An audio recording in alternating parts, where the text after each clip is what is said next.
Сәлеметсіздер ме? Бүгін біз миндаль дәні туралы айтатын боламыз, иә? Миндальды сіздер білесіздер, естіп және көріп жүрсіздер. Өйткені қонақ келгенде және күнделікті өмірде осы миндальды шаймен қосып және осы миндальдан жасалған өнімдерді жеп жүрміз, иә? Енді біз көбінесе былай беріліп оны тыңдай бермейміз және оны беріліп оны сатып ала бермейміз, иә? Қонақ келгенде дастархан сәнін келтіруге осы миндаль дәнін қосуға болады, иә? Миндаль дәнінен ұн жасауға болады. Сіздердің балаларыңыз дәнді жемейтін болса, яғни ол қатты ғой, ондай дәмі де өте тәтті емес, шоколад сияқты. Сондықтан осы миндальдің ұнынан енді 1 килограмм, 2 килограмм миндаль алып, оны блендер немесе блендер жоқ болса, кәдімгі мясорубкада өткізіп, ұн жасасаңыздар болады.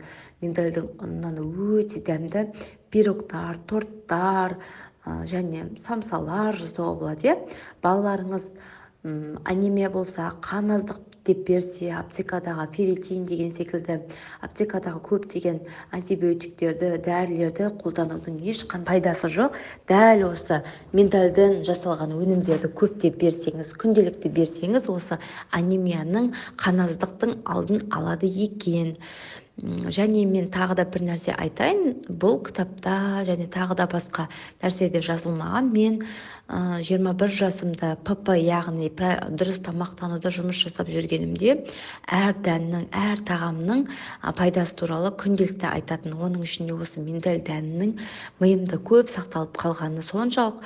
Күніне 7 түйір миндаль дәнін жеген адамның шашы өте ұзын және сынғыш емес, қатты және жылтырлай түседі екен, және қайғылық болмайды екен. Оны енді көптеген Google-ден іздегенде, YouTube-тан іздегенде оны айта бермейді, және осындай секілді көптеген ақпараттар беретін боламын.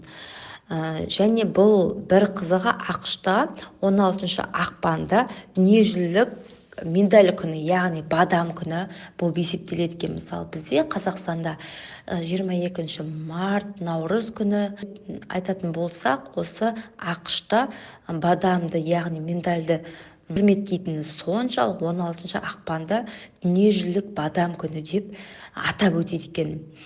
Және бұл әлемде өте танымал жаңалықтардың бірі екен. Бұл жаңалықтардың осы дәл миндальдың құрамында В тобының витаминдері өте көп. Сіздер білесіздер, В тобының ішінде мысалы В1, В2, В3, В9, В12 деген секілді, дәл осы витаминдерді сіз аптекадан іздеген кезде бір штук қана береді, немесе бір В9, немесе В12 деген сияқты. Олай сіздер қателесіп алып қойып жүрмеңіздер. В тобының витаминдері үнемі бірге жүреді. Мысалы В12, В9 және В2, В3 деген сияқты.